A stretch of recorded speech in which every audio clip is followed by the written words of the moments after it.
Question, शुक्लतर समीक्षक पंडित नंद दुलारे वाजपेयी जी ने कैसे शुक्ल जी की समीक्षा को प्रभावित और संचालित किया है? यह पंडित नंद दुलारे वाजपेयी का हिंदी समीक्षा में योगदान का वर्णन करें।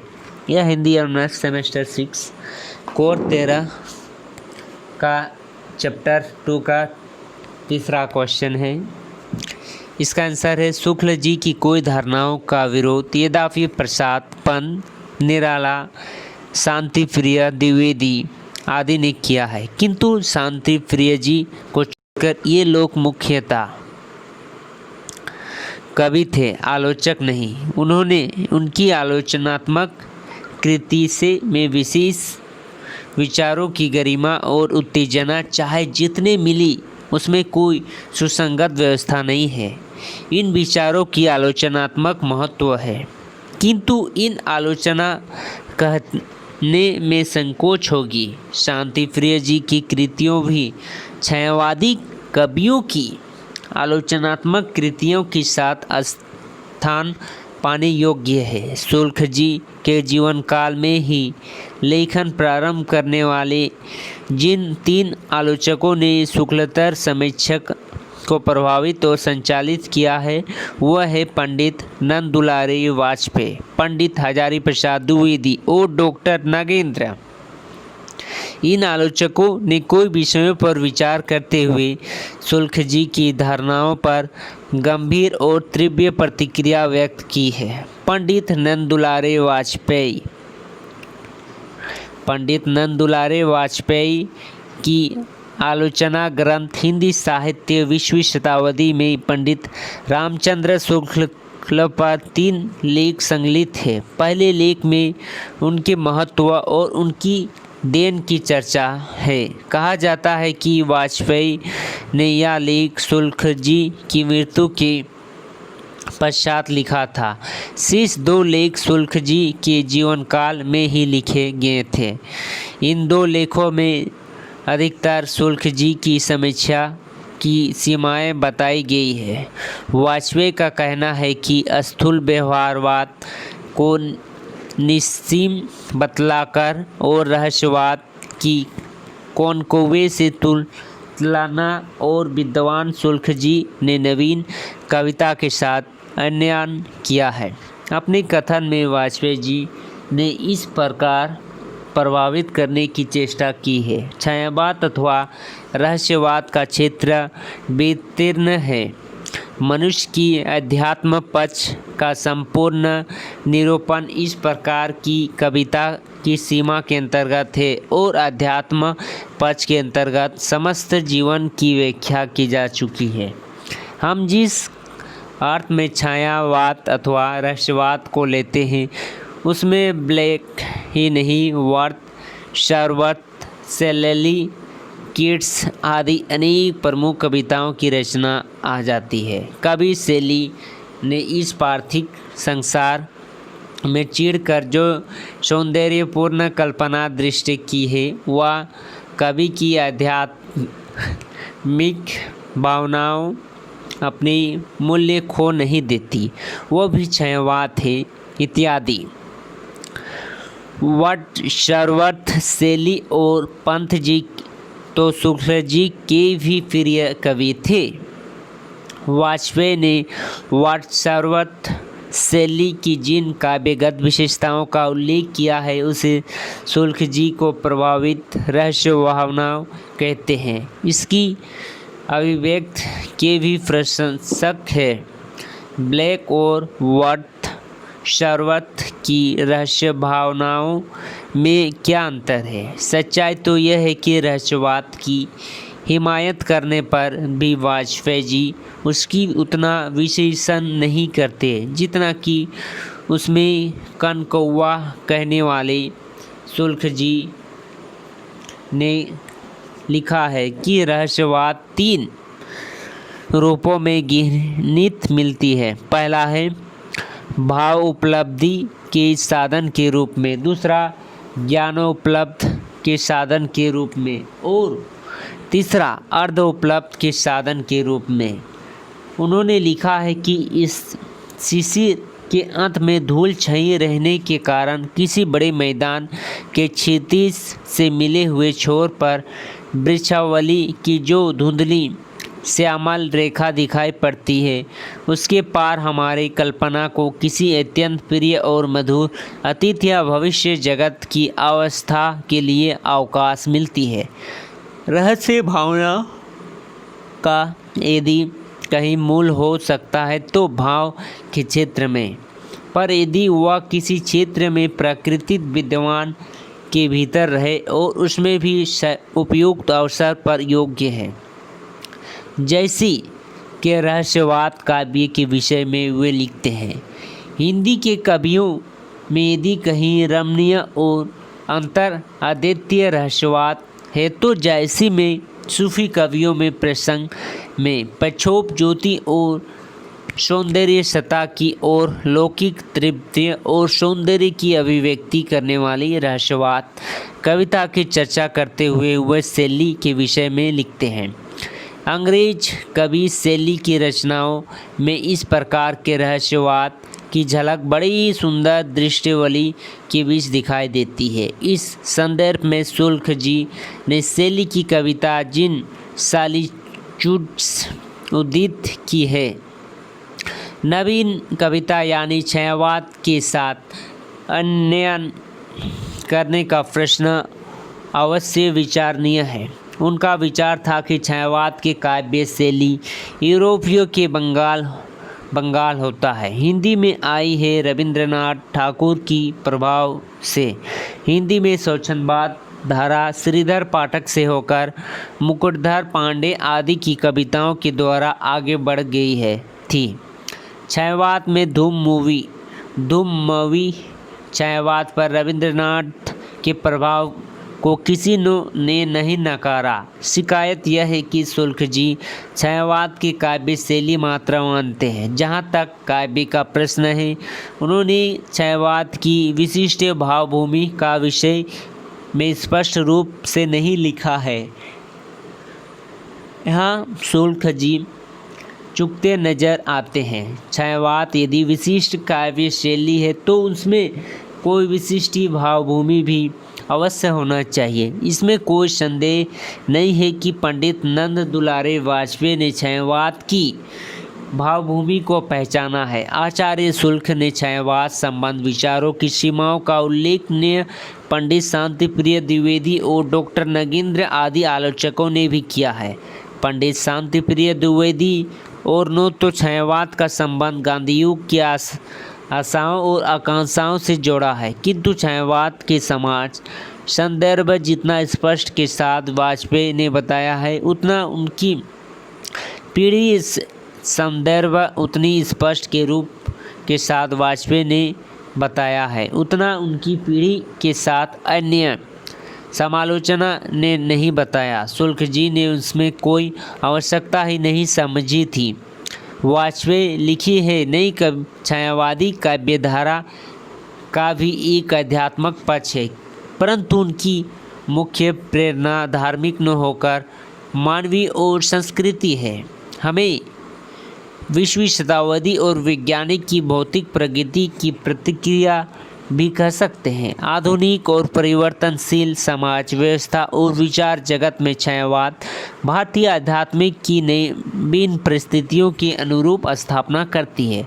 जिस प्रकार मध्य युग का जीवन भक्ति काव्य में व्यक्त हुई है, उसी प्रकार आधुनिक जीवन में अभिव्यक्त इस काव्य में हो रही है। अंतर है तो इतना ही कि पूर्ववर्ती भक्ति काव्य में जीवन की लौकिक ओज से व्यवहारिक पहलू और गौण स्थान लेकर उनकी अपेक्षा की गई थी।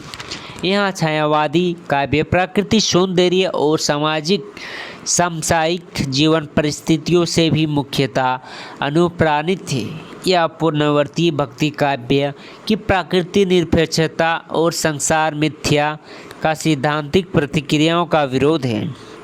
शुक्ल जी की विचार सरणी में बुद्धि ज्ञान और कर्म के विरोध के लिए स्थान नहीं था।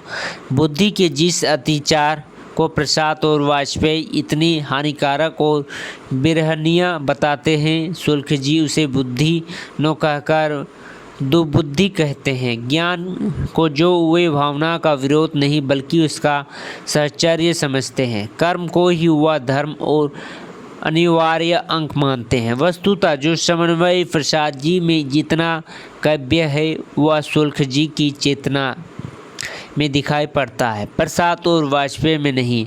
हम देख चुके हैं कि करुणा को शुक्ल जी प्रत्यावस्था का बीज भाव मानते हैं। करुणा के भाव को संवेद से अलग नहीं किया जा सकता। फिर भी वे संवेदन जीवन जगती को भी जो कटुलता से देते हैं, घोट की आलोचना किसी न करते। मनु का मन था विकल हो उठा संवेदन से खाकर चोट। संवेदन जीवन जगती को जो कठोरता से देता घोट। फिर अभाव असफलताओं की गाथा कौन कहाँ बकता। इन पंक्तियों में बहित संवेदन शब्द पर विचार करते हुए शुक्ल जी कहते हैं, जिन पंक्तियों में दो संवेदन बोध वृद्धि का अर्थ में भी बहित जान पड़ता है, क्योंकि सुखात्मक भूमि अनुभूति का अर्थ में तो हृदय के साथ उनकी संघर्ष जैसे बोध की एक दिशीय अर्थ में भी नहीं। हमें संवेदन को ही ले तो उसी भावभूमि से खारिज नहीं कर सकते हैं। श्रद्धा जिस करुणा दया आदि की प्रवृत्ति कहा जाता है और वह दूसरी की पीड़ा की संवेदना ही तो है। बात यह है कि शुक्ल जी भारत जन ज्ञान विज्ञान के विकास की मानवता के लिए अधिकार नहीं मानते हैं। वे बुद्धि के विकास में अधिकार नहीं मानते। उनके अनुसार ज्ञान की साथ साथ भाव का विस्तार होता है और होता रहेगा। कभी यह आलोचक का दृश्य हृदय और बुद्धि के समन्वय ढूंढने का प्रयास करने की आवश्यकता है, न कि भौतिक विकास से घबराने की ज़रूरत है, क्योंकि जीवन के अत्यंत और परिचित होते हुए भी हम उनके प्रेम करना भी सीखते चाहेंगे। इस तत्व पर ध्यान न देने के कारण ही वाजपेयी कामायनी के अंतर्गत बुद्धि और हृदय के समन्वय की वकालत करते हैं और बुद्धि की अति से चिंतित होते हैं। उनका विचार है कि मनु जितना बुद्धि का भार सहज रूप से वहन कर सकता है, उतना जितना अतिरिक्त बुद्धि वह संभल सकता है, उतना ही उसे धारण करना है। किंतु मनु तो उतने से संतुष्ट नहीं होता और बुद्धि पर अधिपति बनाने का दम भरने लगता है। स्पष्ट है कि उसकी माथा फिर गया है, अन्यथा वह ऐसी दुस्साहस का काम न करता। आधुनिक मानव में तो यही कर रहा है। वह मन की शक्ति या पहुंच से बाहर बुद्धि को दौड़ाकर जो भयानक आविष्कार करता जा रहा है, उसका परिणाम क्या वह अभी नहीं भोग रहा है? क्या इस पद्धति पर चलने से आज निकट भविष्य में तो मानवीय सभ्यता के विनाश का अधिकांश नहीं हो रहा है? प्रसाद जी का संदेश बुद्धि भावना और क्रिया का समान विकास करना होने के कारण बुद्धि की एकांकी उन्नति का भी निषेध किया गया है। यह मानना संगत न होगा कि प्रसाद जी बुद्धि के विरोधी थे। हाँ, वे बुद्धिवाद के अति के विरोधी अवश्य थे। जयशंकर प्रसाद शुक्ल जी की विचार था कि मानवीयता का खतरा बुद्धिवाद से नहीं बुद्धिहीनता से है। आधुनिक चिंतक शुक्ल जी के साथ कहेंगे कि बुद्धि का एकाकी विकास संभव ही नहीं है। कामायनी की सारी आधुनिकता का पोल खुल जाता है जब उसे बुद्धिवाद की अति से कुपित होकर प्रसाद जी तंत्र के विकास से जीवनी का जंजर होना मानते हैं। प्राकृतिक शक्ति तुमने यंत्र से सबकी छीनी, शोषण कर जीवन बना दी जंजर झीनी। शुक्ल जी बुद्धि की इस विहंगना के विरोध थे। वाजपेयी के प्रसाद के उपन्यास कंकाल के विशेषताओं का जैसा सूक्ष्म आकलन उन्होंने किया, उसमें उनका आलोचनात्मक प्रतिभा का संकेत मिलता है। अकाल केवल दुख्यांता में तो विखर व्यंग छपा है, उसी ने देखना कंकाल को पूरी तरह से समझना है। यह उपन्यास में कोई अलग बनकर नहीं आता। वाजपेयी ने स्वीकार किया है कि कंकाल में पोरगंडा कंकाल के संदेश पर विचार करते हुए वाजपेयी कुछ ऐसे विचार तक और अर्थवान पंक्तियाँ लिख जाते हैं जिसमें प्रकट होती है कि उन्होंने समाज और साहित्य के अंतर संबंध की छानबीन बहुत गहरे पट कर की थी। यही नहीं, उसमें यह भी पता चलता है कि वह अपनी मानवीयता को कितने स्पष्ट और सुनिश्चित शब्द में रख सकते हैं। इन पंक्तियों में वे शुक्ल जी की गंभीरता और दो टूट कहने वाली परंपरा को विकसित करने वाली आलोचक के रूप में हमारे सामने आते हैं। इस शब्द में से हिंदी की साहित्यिक डरते से है, क्योंकि इसमें प्रेमचंद्र जी को भी बदनाम किया है, पर वास्तव में यह डर मिथ्या है। प्रत्येक साहित्यकार जीवन और जगत संबंधित अपने अनुभव और अपने विचारधाराएं रखते हैं जो उसमें साहित्यिक कृतियों में प्रतिफलित हुआ करती है। जिसमें यह अनुभव और धारणाएं कितनी अधिक दृढ़ होती है, जो इतनी अधिक कौशलपूर्वक उनकी शक्ति समेट कर अपने साहित्य में संकलित कर सकती है, उसकी कृति उतना ही अधिक शक्ति सम्मिलिनी होगी। पंडित नंददुलारे वाजपेयी ने जीवनोन्मुखता और उसकी उद्देश्य युक्त योजना को प्रगतिशीलता का लक्षण माना है। उन्होंने प्रगतिशील साहित्य को जैसी विशेषज्ञ किया है, उसका प्रकट है कि प्रगतिशीलता का उत्कृष्ट साहित्य के लिए अनिवार्य मानते हैं। उनकी अनुसार उदासीन केवल कौतूहलवर्धक और अति श्रृंगारी प्रवृत्ति प्रगतिशील और विद्रोही है। प्रगतिशील साहित्यकार के लिए आवश्यक है कि परिवर्तन का काम समझकर ही साहित्यकार दृश्य संपन्न में जागरूक हो सके, यानी साहित्य जीवन के संघर्ष के बीच रहकर रचा जाता है। उसका उद्देश्य जीवन के स्पष्ट, समृद्ध और संपन्न बनाना होता है, जो कभी सामाजिक जीवन की जितनी हो महान हलचलों के बीच से गुजरेगा और साथ ही जितना ही अनुभव संपन्न होगा, उसकी साहसिक संभावनाएं उतनी ही विशाल होगी। हमारी पीढ़ी की युवा साहित्यकारों को यह देखकर प्रशंसा होगी कि वाजपेयी जैसे साहित्य आलोचक ने साहित्यकार के सामयिक जीवन की महान हलचलों से गुजरने की सलाह दी थी। पंडित नंददुलारे वाजपेयी की समीक्षा कृतियों को देखने पर ज्ञात होता है कि वे आचार्य रामचंद्र शुक्ल जी की परंपराओं के समीक्षक थे। उनकी सामर्थ्य शुक्ल जी की विरोध करने में नहीं, बल्कि उनकी समर्थन करने या उनके द्वारा निकाली गई समीक्षा पद्धति पर चलने में प्रकट हुई है। वाजपेयी को जिस बात पर से मिलेगा कि छायावादी, प्रगतिवादी महावीर प्रसाद द्विवेदी, पंडित रामचंद्र शुक्ल, मैथिली शरण गुप्त प्रसाद, निराला दिनकर की और प्रयोगवादी रचनाओं में उन्होंने गंभीर की विस्तृत समीक्षा की है। सामयिक जीवन की हलचलों को वे साहित्य रचना के लिए महत्वपूर्ण मानते हैं। मृत्यु के बाद दिनों पूर्व ही नहीं, कवियों पर धर्मयुग में उनकी रेखामाला प्रकाशित हुई है।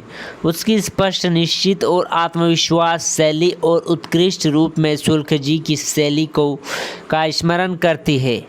उनकी शैली में पत्रकारिता भी दिखाई पड़ती है, विशेषकर उन लेखों में जिसमें उत्तर प्रत्युत्तर का काम चला है। उनकी ग्रंथ शैली में चिंतन, व्यक्तिगत रुचियों और संबंधों की ग्रंथ भी कभी कभार मिलती है। वे प्रगतिशील आलोचक माने जाएंगे।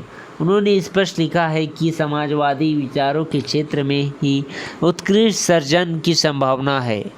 ऐसा बेलाक बात को जिस संयत रूप में उन्होंने कहा है कि उसमें आत्मविश्वास का परिचायक है। वे आलोचना का नाम पर खिलवाड़ नहीं करते, रचनाकार में डूबने की क्षमता रखते हैं और उसकी बुद्धिसंगत व्याख्या करने की भी। वाजपेयी की प्रधानता खड़ी बोली के हिंदी साहित्य की समीक्षक मानने उचित है।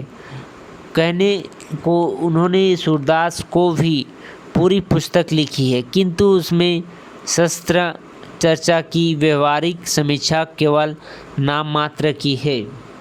ये थे पंडित नंद दुलारे वाजपेयी जी की समीक्षा को प्रभावित और संचालित किया है किस प्रकार, इसके बारे में वर्णन, जो कि सेमेस्टर 6 हिंदी ऑनर्स कोर 13 का 2 चैप्टर का तीसरा क्वेश्चन है।